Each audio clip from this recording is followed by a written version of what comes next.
मला अतिशय आनंद आहे की आपल्या पोलिसांनी महाराष्ट्राच्या या शेवटच्या टोकावर जिथनं छत्तीसगड सुरू होतो अशा या शेवटच्या गावामध्ये पोलीस आउटपोस्ट 24 तासामध्ये सुरू केली आणि माओवाद्यांची स्मारकं त्या ठिकाणी उद्ध्वस्त करत भारतरत्न डॉक्टर बाबासाहेब आंबेडकरांच्या संविधानाने जी व्यवस्था उभी केली आहे त्या व्यवस्थेला कायम करण्याचं हे एक काम या ठिकाणी केलं, म्हणून मी पोलिसांचं मनापासून अभिनंदन करतो। आपल्याला माहिती आहे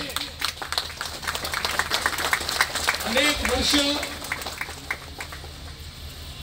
माओवाद्यांनी तुमच्या हक्काचा विकास, तुमच्या हक्काच्या योजना या तुमच्यापर्यंत पोहोचू दिल्या नाही। एक प्रकारे भारतरत्न डॉक्टर बाबासाहेब आंबेडकरांच्या संविधानाने जे अधिकार तुम्हाला दिले होते ते अधिकार गोठवण्याचं, थांबवण्याचं काम हे या चळवळीच्या माध्यमातून झालं। पण आज हळूहळू ही चळवळ संपली, आता शेवटच्या घटकात ती मोजते आहे आणि तुमच्या हक्काचा विकास तुमच्यापर्यंत पोहोचतोय।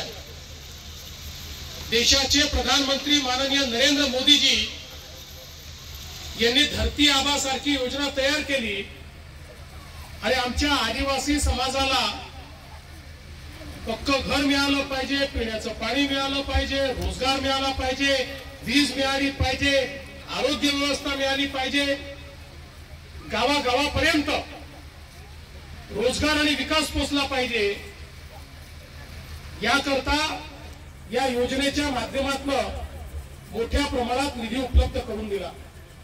आज आपण पाहतोय की या ठिकाणी पोलीस आउटपोस्ट सुरू झालं, तेवढ्यापुरते मर्यादित नाही तर पोलीस दादा लोरा खिडकी सारखे उपक्रम असतील की ज्यातनं जिल्हा प्रशासनाच्या मदतीनं सरकारच्या वेगवेगळ्या योजना या आपल्यापर्यंत पोहोचतायत। आताच आपण बघितलं प्रातिनिधिक स्वरूपात 10 लाभार्थी, कोणाला रेशन कार्ड मिळालं, कोणाला त्या ठिकाणी आरोग्याचं आपलं योजनेचं कार्ड मिळालं, कोणाला इतर प्रकारचे दाखले मिळाले, कोणाला जातीचं प्रमाणपत्र मिळालं।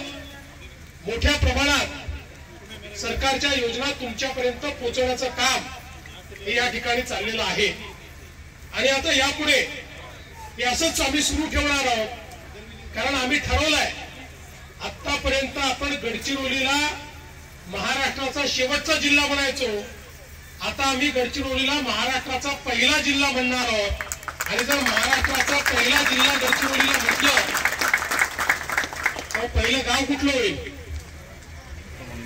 सांगा? कुठलं गाव होईल सांग ताई, तू सांगून राहील, सांग कुठलं गाव होईल? कवंडे।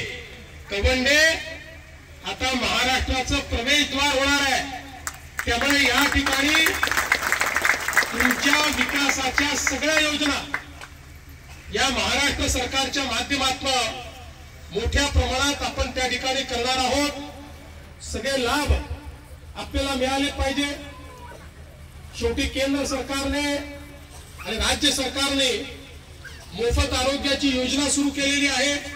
त्याचं आयुष्यमान कार्ड असेल, आधार कार्ड असेल, जात प्रमाणपत्र असेल, शेतकऱ्यांना ॲग्रिस्टॅकचं प्रमाणपत्र असेल, सिकल सेल आणि ॲनिमियाची तपासणी असेल, प्रधानमंत्री आवास योजनेत ज्यांच्याजवळ घर नाही त्यांना घर देणं असेल, रेशन कार्ड देणं असेल, जॉब कार्ड देऊन या ठिकाणी रोजगार देण्याचा विषय असेल, अशा विविध गोष्टी आता तुमच्यापर्यंत पोहोचवण्याचं काम आम्ही करणार आहोत।